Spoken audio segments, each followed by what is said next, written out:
엘리야가 곧 이 사람이니라 라는 제목으로 말씀을 전하도록 하겠습니다. 지난 시간에는 세례 요한이 가지고 있었던 오해와 의문에 대하여 예수님이 대답해 주시는 내용에 대해서 배웠습니다. 세례 요한은 분명 믿음의 사람이었고 예수님의 메시아 되심을 믿고 있었지만 그가 감옥에 갇히는 고난의 환경으로 인하여 또한 그가 가지고 있었던 잘못된 오해와 기대로 인하여 잠시 믿음의 낙심을 경험했습니다. 그러나 다행히도 세례 요한은 자신의 믿음의 낙심을 예수님에게 솔직히 고백했고 예수님은 말씀으로 흔들렸던 세례 요한의 믿음을 다시 굳건하게 붙잡아 주셨습니다. 오늘 우리가 배울 본문의 말씀에는 세례 요한에 대한 예수님의 평가의 내용이 나와 있습니다.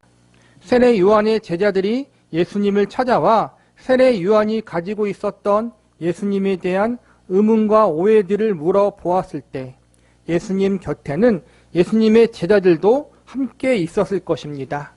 그 당시 많은 이스라엘 백성들은 세례 요한을 하나님이 보내주신 참 선지자로 믿고 있었고 예수님의 제자 중 몇 사람도 과거에는 세례 요한을 따르던 제자였습니다. 이러한 상황 가운데 세례 요한의 믿음의 낙심과 회의에 대한 이야기를 예수님의 제자들이 듣게 되었고 예수님의 제자들 사이에서 세례 요한이라는 인물에 대한 부정적인 생각이 생겨났을 수도 있었을 것입니다. 세례 요한도 감옥에 갇혀 어려움을 당하니까 믿음이 흔들리는구나. 세례 요한이 우리가 생각하는 것보다 믿음이 좋지 못한 사람이었구나. 이러한 생각을 하는 제자들이 생길 수도 있었다는 것입니다. 예수님은 오늘 본문의 말씀을 통해서 세례 요한이 하나님 보실 때 어떠한 사람이었는가를 평가해 주시고 한 발 더 나아가 제자들이 알고 있고 가지고 있어야 하는 신앙의 기준과 중심은 무엇인지에 대하여 알려주십니다. 우리는 오늘 세례 요한에 대한 예수님의 평가에 대해서 먼저 살펴본 후 제자요 성도들이 가져야 하는 다른 신앙의 기준과 중심에 대해서 알아보는 시간을 가져보도록 하겠습니다. 첫 번째로 세례 요한에 대한 예수님의 평가는 참 선지자였다는 것입니다. 본문 7절과 8절을 보시기 바랍니다. 그들이 떠남에 예수께서 우리에게 요한에 대하여 말씀하시되 너희가 무엇을 보려고 광야에 나갔더냐? 바람에 흔들리는 갈대냐? 그러면 너희가 무엇을 보려고 나갔더냐? 부드러운 옷 입은 사람이냐? 부드러운 옷 입은 사람들은 왕궁에 있느니라. 7절과 8절의 말씀의 내용은 세례 요한에 대하여 예수님의 제자들의 생각과 평가는 어떠한지를 묻는 것입니다. 세례 요한의 주요 사역의 장소와 무대는 광야였습니다. 선지자의 주된 사명은 하나님의 말씀을 전하는 것입니다. 하나님 말씀을 전하려면 사람이 많이 모여있는 곳에 사역하는 것이 정상적인 방법일 것입니다. 그러나 세례 요한은 사람이 살지 않는 사막과도 같은 광야에서 하나님 말씀을 전하였습니다. 또한 선지자가 전하는 말씀이 정말로 하나님의 말씀이라는 사실을 강조하고 메시지의 신뢰성을 주기 위해서는 이왕이면 말씀 전하는 선지자의 모습이 잘 차려진 옷을 입고 있으면 사람들이 보기에 멋져 보이거나 권위 있게 보일 것입니다. 그러나 세례 요한은 잘 차려진 비단 옷이 아니라 허름한 가죽 옷을 입고 하나님의 말씀을 전했습니다. 오늘날의 인간적 시각으로 보자면 수도나 대도시와 같은 사람들이 많이 모이는 장소에서 목회를 하며 하나님 말씀을 전하는 것이 훨씬 효과적일 것입니다. 또한 사람들이 보기에 거부감이 일어나지 않도록 깨끗한 양복을 입고 설교를 하면 그 설교에 신뢰성이 있어 보일 수 있습니다. 그런데 이 모든 것과는 정반대로 세례 요한은 사람이 없는 광야에서 허름한 가죽 옷을 입고 하나님의 말씀을 전했습니다. 인간적인 시각으로 보자면 전혀 사람들의 관심을 끌만한 그 어떠한 요소도 없었다는 것입니다. 그런데 많은 사람들이 세례 요한의 메시지에 귀를 기울이며 자신들의 죄를 자각하는 일이 발생했습니다. 세례 요한이 전하는 메시지 역시 이스라엘 백성들의 죄를 지적하고 회개하지 않으면 심판을 당한다는 내용이었습니다. 사람의 생각으로 볼 때 듣기도 거북하고 아무도 신뢰하지 않을 것 같았던 세례 요한의 메시지였지만 많은 사람들이 세례 요한에게 가서 자신의 죄를 회개하는 마음으로 물 세례를 받았습니다. 이러한 역사가 일어날 수 있었던 것은 하나님이 세례 요한과 함께하고 계셨기 때문입니다. 세례 요한이 하나님이 보내신 참 선지자가 아니었다면 이러한 역사가 일어날 수 없는 것입니다. 본문 9절을 보시기 바랍니다. 그러면 너희가 어찌하여 나갔더냐? 선지자를 보기 위함이더냐? 옳다. 내가 너희에게 이르노니 선지자보다 더 나은 자니라. 예수님은 세례 요한을 선지자보다 더 나은 자라고 말씀하십니다. 이 말씀의 뜻은 세례 요한은 메시아의 신 예수님을 직접 만났고 그분의 앞길을 예비하도록 준비하는 일을 감당했기에 그만큼 영광스러운 사명을 부여받은 사람이라는 것입니다. 그리고 한 발 더 나아가 하나님 앞에 그에게 주어진 사명을 바르게 잘 감당했습니다. 그래서 예수님은 세례 요한에 대해서 선지자보다 더 나은 자라고 평가하십니다. 신약 시대를 살아가는 우리들 역시 세례 요한과 비슷한 점이 많이 있습니다. 오늘날 우리는 메시아 되시는 예수님에 대하여 구약의 백성들보다 더 많은 것을 알고 있습니다. 특별히 우리는 완성된 성경 말씀을 가지고 있기에 예수님이 이루신 십자가의 구속사역, 부활하심과 승천하심에 대하여 그 어떠한 시대의 사람들보다 구체적이게 알고 있습니다. 이러한 점에서 저와 여러분은 구약의 모든 백성들보다 더 나은 자라고 할 수 있습니다. 그런데 여기서 우리가 점검해야 할 것이 있습니다. 그것은 바로 예수님에 대해서, 그분이 이루신 대속의 은혜에 대해서, 복음의 내용에 대해서 그 누구보다 더 잘 알 수 있는 시대에 살고 있는 우리들이 참된 믿음을 가지고 예수님을 섬기고 있느냐 하는 것입니다. 세례 요한이 선지자보다 더 나은 자라는 평가를 받을 수 있었던 것은 구약의 모든 선지자들이 간절히 바랬던 메시아를 직접 만났고 그가 하나님이 주신 사명을 바르게 감당했기 때문입니다. 저와 여러분은 구약 시대뿐만 아니라 신약 시대의 그 어떠한 시대 때보다 예수님이 우리의 유일한 구세주가 되신다는 사실과 어떻게 해서 구원을 얻게 되는지에 대해서 아주 상세하게 알고 있습니다. 예수님과 그분의 복음에 대해서 너무나도 쉽게 알 수 있는 그러한 복된 시대에 살고 있다는 것입니다. 이러한 복된 시대에 살고 있는 우리들은 세례 요한이 그랬듯이 세상의 유행과 가치관을 따르는 삶이 아니라 철저하게 하나님의 뜻을 따르는 믿음의 삶을 살아가는 성도들이 되어야 할 것입니다.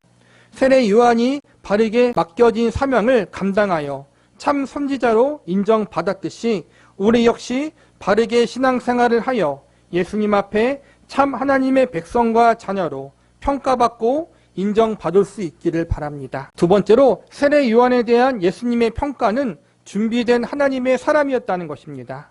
본문 13절과 14절을 보시기 바랍니다. 모든 선지자와 율법이 예언한 것은 요한까지니 만일 너희가 즐겨 받을진대 오리라 한 엘리야가 곧 이 사람이니라. 13절의 말씀은 세례 요한이 구약의 마지막 선지자요 구약의 끝을 알려주는 사람임을 알려주고 있습니다. 우리는 보통 예수님이 이 땅에 성육신 하심으로 신약 시대가 시작되었다고 생각합니다. 물론 맞는 사실이지만 보다 정확히 이야기하자면 세례 요한이 활동했던 시기까지가 구약 시대의 끝이라고 할 수 있습니다. 세례 요한의 활동이 끝나고 예수님이 본격적으로 공생의 사역을 시작한 시점이 신약 시대의 시작이라고 할 수 있는 것입니다. 이번에 10절 말씀을 보시기 바랍니다. 기록된 바 보라 내가 내 사자를 내 앞에 보내노니 그가 내 길을 내 앞에서 준비하리라 하신 것이 이 사람에 대한 말씀이니라. 이 말씀은 말라기 3장 1절 말씀을 인용한 것으로 세례 요한이 구약시대에서부터 메시아의 앞길을 예비하기 위하여 준비된 하나님의 사자와 같은 사람임을 알려주고 있습니다. 또한 14절에서 세례 요한이 엘리야와 같은 사람이라고 나와 있는데 이 말씀 역시 말라기 4장 5절과 6절의 말씀을 인용한 것입니다. 여기서 보면 엘리야와 같은 선지자로 부름받은 세례 요한의 구체적인 사명이 나와 있는데 자녀들의 마음을 그들의 아비에게로 돌이키게 하는 일을 감당하게 된다고 나와 있습니다. 이 성경 말씀의 예언대로 세례 요한은 이스라엘 백성들에게 하나님 말씀을 전하며 그들의 죄를 회개하라고 선포하였습니다. 그리고 물 세례를 베풀며 이스라엘 백성들의 마음이 하나님 아버지께로 돌이킬 수 있도록 도왔습니다. 그 당시 물 세례를 받는다는 것은 하나님 앞에 죄를 회개하여 자신을 깨끗하게 한다는 상징적인 의미를 지니고 있었습니다. 세례 요한이 이러한 일을 감당했던 것은 예수님이 오셔서 그분의 사역을 감당하실 때 그분의 말씀과 가르침을 더 잘 받아들일 수 있도록 이스라엘 백성들의 마음을 부드럽게 만들기 위해서입니다.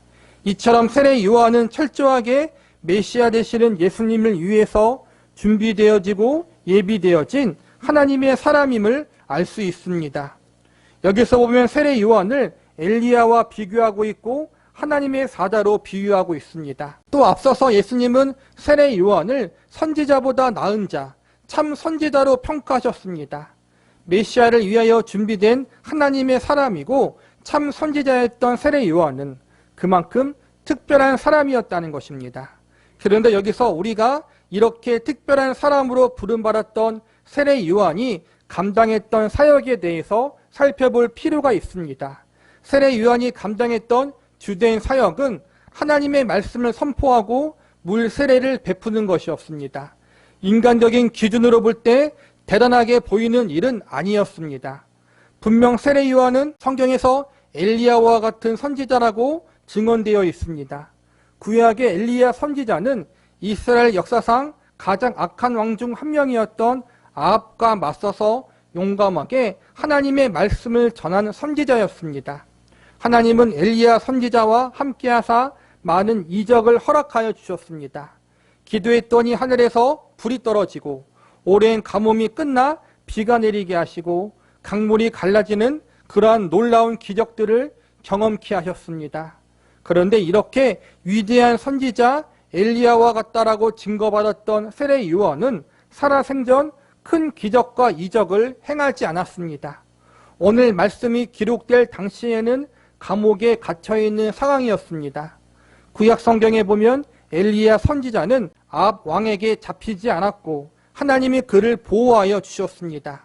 그런데 세례 요한의 경우는 나중에 죽임을 당하게 됩니다.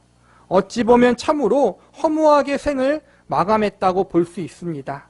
세례 요한은 분명 하나님이 준비하신 참 선지자였지만 그가 행하고 이룬 업적과 성과는 세상의 기준으로 볼 때 크고 위대해 보이지 않았습니다. 우리는 이러한 세례 요한의 삶을 통해서 하나님 백성들의 삶의 가치와 열매는 세상의 기준으로 평가할 수 없다는 것을 배울 수 있어야 합니다. 우리의 기준에는 큰 능력을 발휘하고 눈에 보이는 큰 성과와 업적이 있어야 그것이 하나님의 일에 대해서 성공한 것이고 하나님의 부르심에 대해서 많은 열매를 맺는 것이라고 여깁니다. 눈에 보이고 가시적인 결과가 있어야 된다고 생각합니다. 그러나 하나님 편에서 볼 때 하나님의 뜻대로 하나님의 선하신 계획과 섭리대로 모든 것이 이루어지는 것이 곧 성공이고 그것이 열매인 것입니다. 우리는 자꾸 많은 이들에게 드러나 보이는 가시적인 결과들로 우리의 신앙의 성공 여부와 믿음의 열매들에 대한 성과를 판단하려는 오류를 범할 때가 많이 있습니다. 우리는 눈에 보이지 않는 믿음을 가지고 눈에 보이지 않는 하늘의 영원한 것을 추구하는 사람들입니다. 저와 여러분의 삶이 지금 크게 돋보이지 않고 저와 여러분의 인생의 무언가 큰 성과와 업적들이 남아있지 않은 것 같아 실망할 때가 있습니다. 그러나 우리의 삶이 우리의 신앙의 여정 가운데 특별한 무언가가 없다고 해서 실망할 필요가 전혀 없습니다. 비록 이 땅의 기준으로 볼 때 크게 내세울 곳이 없는 우리들의 인생이지만 그럼에도 불구하고 하나님을 바라보고 의지한 인생이었다면 우리는 의미 있는 인생을 산 것이고 가치 있는 삶을 살았다고 할 수 있습니다. 지극히 평범하고 때로는 많이 부족한 신앙의 여정이었지만 하나님을 사랑하고 하나님을 의식하며 믿음으로 살려고 노력했다면 그것만으로도 우리는 풍성한 은혜 가운데 살아온 인생이라고 할 수 있습니다. 평범하면서도 작고 작은 우리의 인생 가운데 하나님이 함께 하셨고 하나님이 우리들의 인생을 붙드시고 은혜 가운데 인도하셨습니다. 지금까지 우리와 함께 하신 하나님께 감사하며 남은 인생 하나님을 사랑하고 의지하는 삶을 살기 위해서 힘쓰고 애쓸 때 하나님은 이러한 우리의 삶을 귀하게 보실 것입니다. 눈에 보이는 가시적인 어떠한 성과와 업적을 추구하는 것이 아니라 눈에는 보이진 않지만 하나님을 믿는 믿음을 가지고 하나님을 의지하며 그분을 더 붙들고 그분을 더 사랑하고 그분을 더 알아가고 그분의 뜻대로 살기 위해서 말씀대로 살기 위해서 힘쓰고 순종하는 삶을 사모하시기 바랍니다. 이것이 저와 여러분에게 주어진 가장 큰 은혜고 그것이 하나님이 허락하신 복된 인생이 될 것입니다. 세례 요한은 우리가 볼 때 크고 중요한 다른 무언가를 남기지 않았습니다. 병을 낫게 하고 귀신을 쫓게 하고 많은 명예를 얻는 그러한 일을 행하지 않았습니다. 지극히 어찌 보면은 참으로 보잘것없는 그러한 하나님의 일을 감당하다가 목숨을 잃어버린 경우라고 볼 수도 있습니다. 그러나 그에 대한 하나님의 평가는 엘리야와 같은 선지자였다. 사람이 낳은 자 중 가장 큰 자였다. 그렇게 인정하는 평가를 받았습니다. 저와 여러분 역시 하나님 앞에서 우리에게 주어진 평범한 인생이지만 그 인생 가운데 하나님을 붙들고 하나님을 의식하며 믿음으로 살려고 노력한다면 그것 자체를 하나님이 귀하게 보시고 우리의 인생을 아름답게 평가해 주실 것입니다. 저와 여러분 모두 이러한 삶을 사모하시기를 바랍니다. 말씀을 마무리하겠습니다. 본문 11절을 보시기 바랍니다. 내가 진실로 너희에게 말하노니 여자가 낳은 자 중에 세례 요한보다 큰 이가 일어남이 없도다. 그러나 천국에서는 극히 작은 자라도 그보다 크니라.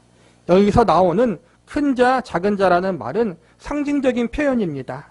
세례 요한이 여자보다 낳은 자 중에 크다는 것은 예수님의 메시아 사역을 예비하는 자로서 쓰임 받았다라는 영광스러움에 대한 상징적 표현이라고 볼 수 있습니다.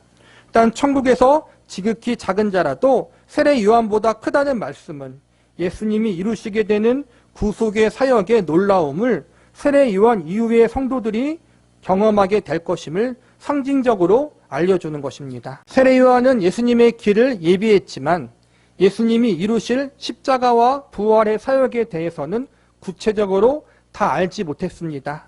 복음의 내용에 대해서 온전히 다 알지 못했습니다. 그러나 세례 요한 이후의 사람들, 신약의 성도들은 십자가와 부활의 사건, 복음의 내용에 대해서 구약의 백성들보다 더 깊게 경험하고 상세하게 알게 될 것입니다. 신약의 성도들이 복음의 복된 내용에 대해서 예수님이 이루실 구속의 역사, 대속의 은혜에 대해서 더 깊게 알 수 있는 영광스러운 자리에 있다는 점에서 세례 요한보다 크다고 상징적으로 표현할 수 있는 것입니다.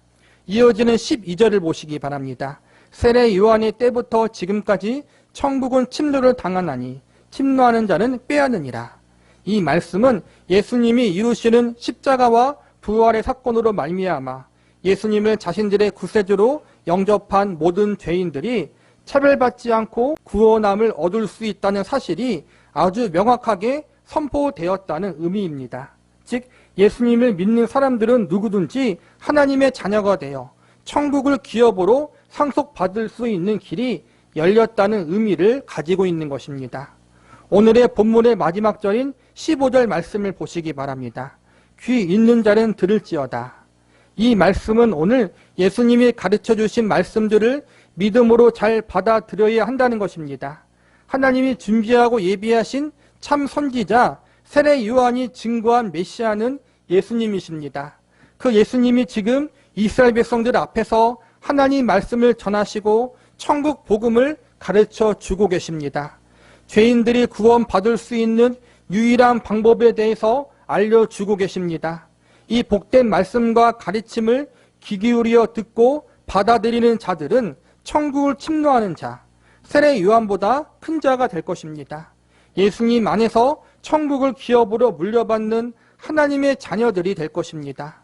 그러나 반대로 예수님의 말씀에 귀를 기울이지 않는 자, 예수님을 거절하는 자는 결국에는 하나님의 심판을 받게 될 것입니다. 천국을 침노하는 자가 아닌 천국에 들어갈 수 없는 자가 될 것입니다. 구약 시대에는 세례 요한 이전까지는 예수님이 구원의 길이라는 사실, 예수님이 죄인들의 유일한 구세주가 되신다는 복음의 내용을 아주 구체적으로 알지 못했습니다.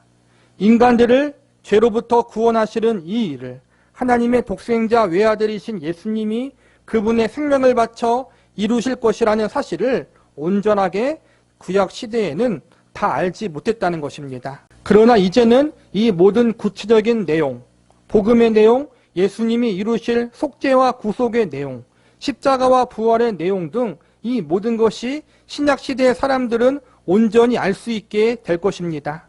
신약시대를 살아가는 우리들 역시 이제 이 복음의 내용을 듣고 이 복음의 내용의 주인공이신 예수님을 믿고 영접하기만 하면 누구든지 차별받지 않고 죄 용서함과 천국을 침노하여 들어갈 수 있게 됩니다.